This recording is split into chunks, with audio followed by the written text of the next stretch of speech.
दो सहेलियां आपस में बात कर रही थी। पहली सहेली बोली, मुझे अब अपना ध्यान रखना पड़ेगा, कहीं मैं गलती से प्रेग्नेंट न हो जाऊं। दूसरी सहेली बोली, बहन मैंने सुना है तुम्हारे पति ने तो ऑपरेशन करा लिया है। पहली सहेली बोली, इसीलिए तो मुझे इस बात का ज्यादा ध्यान देना पड़ेगा। साली अपने जीजा से, अगर आपने जबरदस्ती मुझे चूमना चाहा तो जानते हैं मैं क्या करूंगी? जीजा, नहीं। साली, तो क्या आप जानना भी नहीं चाहते? अध्यापक, तुम्हारे घर में सबसे छोटा कौन है? संता, हमारी नौकरानी। अध्यापक, वो कैसे? संता, उसकी चड्डी आज भी पापा ही निकालते हैं। एक व्यक्ति बड़ा दुखी रहता था क्योंकि सभी लोग उसे हमेशा बेवकूफ़ कहते थे।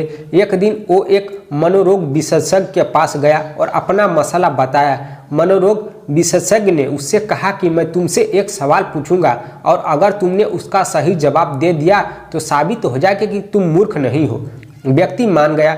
मनोरोग चिकित्सक ने उससे पूछा कि मेरी सगी माँ को एक बेटा पैदा हुआ और रिश्ते में मेरा कुछ नहीं लगता, बताओ वो कौन है? व्यक्ति ने बड़ा दिमाग दौड़ाया, बहुत देर माथा पच्ची की, लेकिन आखिरकार हार मान ली। मनोरोग विशेषज्ञ ने उससे कहा, अरे वो मैं खुद ही तो हूँ।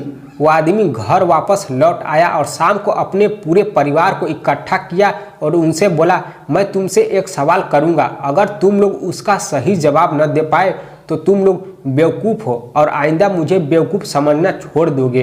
परिवार ने हामी भर ली।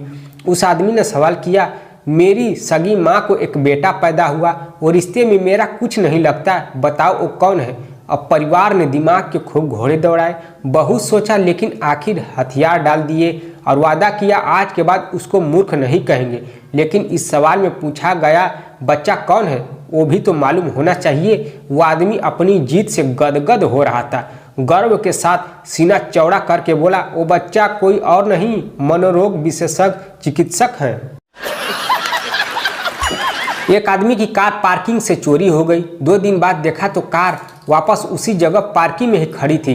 अंदर एक लिफाफा था, उसमें एक माफीनामा था। माँ की तबीयत अचानक बिगड़ जाने से रातों रात बड़े अस्पताल लेकर जाना आवश्यक था, लेकिन इतनी रात में और छुट्टियों के सीजन में गाड़ी मिली नहीं। इसकी वजह से आपकी गाड़ी को उपयोग में लाया।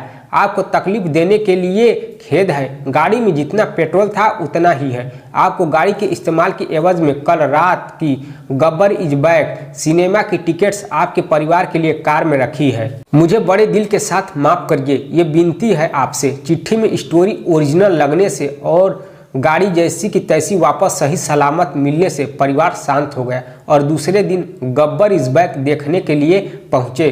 भीड़ इतनी ज़्यादा थी कि वहां पर टिकट्स ब्लैक में भी मिलना संभव नहीं था। उन्होंने आराम से बैठकर फिल्म देखी। रात में घर पहुंचे, घर का दरवाज़ा टूटा हुआ था। अंदर जाकर देखा तो सब कीमती सामान गायब था। बाहर टेबल पर एक लिफाफा पड़ा था, उसमें लिखा था, फिल्म पसंद आई कि नहीं, by the way Gabbar is back. एक लेडीज दूसरे लेडीज से पूछती है, बहन आपकी शादी कैसे हुई? मैं एक मेडिकल स्टोर पर काम करती थी तो एक दिन ये आए और बोले XXL गुब्बारे देना, और शादी कैसे टूटी? बहन शादी के बाद चला कि साला मीठा